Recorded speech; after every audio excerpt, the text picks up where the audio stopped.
Radhe Radhe.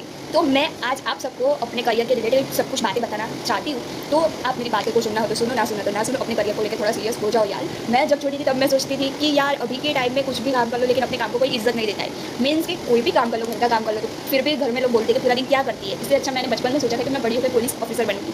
Police officer बनूंगी मतलब कि GPSC UPSC clear करूँगी, ऐसा मैंने नहीं बोला था। मैंने बोला नॉर्मली कांस्टेबल की भी एग्जाम में क्लियर करूँगी, ऐसा मैं सोच रही थी। अभी भी मेरा सपना है कि मैं उसके एग्जाम क्लियर करूँ, मैं पास हूँ, मैं भी वर्दी पहनूँ। मैंने एनसीसी की वर्दी पहनी है, उसमें कितनी रिस्पेक्ट मिलती है वो मुझको पता है, कितनी सारी रिस्पेक्ट मिलती है। तो मैंने सोचा पुलिस बन जाऊँगी तो सब मेरी कितनी रिस्पेक्ट मिलेगी। तो मैंने वही सोच के मैंने 10th कंप्लीट की, और 10th कंप्लीट भी की। फिर उस टाइम कोरोना आ गया। कोरोना के टाइम में मैंने 10th कंप्लीट की थी। तो सबको ऐसा लगता था यार इन लोगों के तो कितने मजे हैं, इतने में ही पास हो गए, सबको ऐसा लगता था। लेकिन यार सबको कैसे बताओ वो टाइम कैसा था, कैसा गया, कैसे हमारे एग्जाम गए। फिर मैंने सोचा मेरे को तो पुलिस की एग्जाम देनी है, तो कुछ ज़्यादा साइंस और कॉमर्स लेना नहीं है क्योंकि मैथ तो अपने को आता नहीं है। तो फिर मैंने सोचा कि चलो ना यार आर्ट्स ले लेते हैं, आर्ट्स लेके भी सब पुलिस में जाते हैं, कोई नॉर्मल बात नहीं है। साइंस और कॉमर्स लेके भी सब पुलिस में जाते हैं। तो मैंने सोचा आर्ट्स लेके ही पुलिस में जाएंगे।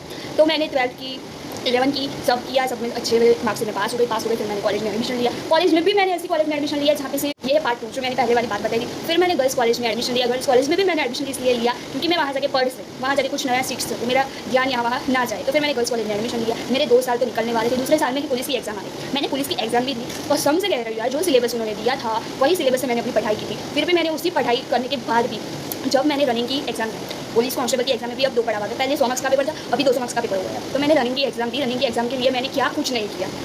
मेरा शरीर देख के भी कोई नहीं बोल सकता था कि मैं रनिंग की एग्जाम दूंगी। आप लोग को लग रहा होगा कि मैं अपनी खुद की ऐसी बातें कर रही हूँ, लेकिन जो सच है वही मैं बता रही हूँ आप सभी को। फिर मैंने रनिंग की एग्जाम के लिए खाया, दौड़ा, सब कुछ किया। अपनी पूरी नींद को मैंने त्याग दिया। सुबह 5 बजे उठ के मैं दौड़ने जा रही थी, दौड़ के आ रही थी, घर पे आके सो रही थी। मैं क्या कर रही थी खुद को मेरे को पता नहीं था। तभी मैंने कम पढ़ाई की थी।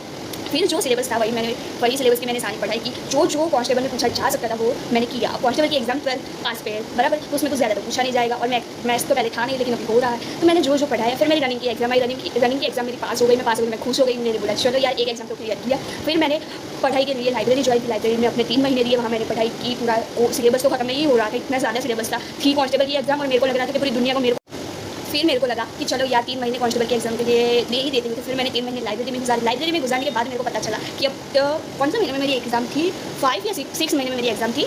और एग्जाम की डेट थी 16 जून।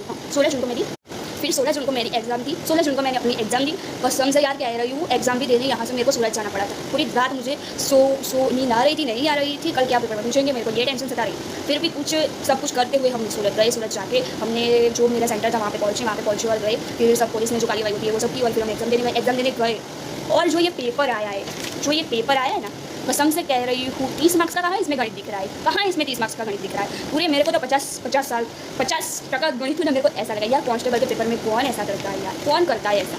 और जो क्वेश्चन थे जो मैंने पढ़े थे वो तो मुझको कहीं पे दिखाई नहीं दे रहे थे। अब मेरे को तो लग रहा है कि मैं पढ़ाई मत ही करूँ तो ही अच्छा है। कांस्टेबल की एग्जाम के लिए यार कौन इतना गणित करता है।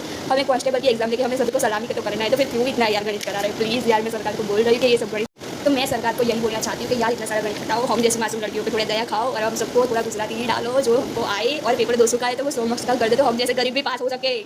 तो बस यही था मेरे करियर का टेंशन। और अब फिर आ रही है पुलिस की एग्जाम के लिए, फिर से रनिंग करनी पड़ेगी, फिर से सुबह दौड़ने जाना पड़ेगा। दौड़ के आई तो अब सुबह जा जाके हमें दौड़ना पड़ेगा और पढ़ना पड़ेगा। ये पढ़ो, कॉलेज का पढ़ो, इंटर्नशिप करो, एनसीसी में परेड का करो, वहाँ पे भी कैंप है तो वो भी करना पड़ेगा, घर का काम भी करो यार। इसलिए कह रहे लड़कियों को यार कोई भी जॉब तुम सिलेक्ट करो तो थोड़ा सोच समझ कर प्लान करना जो तुम कर सको, सबके साथ तुम कर सको। और कोई भी काम साथ में सब काम मत ले लेना, एक एक करके ही सब काम करना। तो मेरी ये सारी बकवास सुनने के लिए आपका धन्यवाद। जय माता दी, राधे राधे।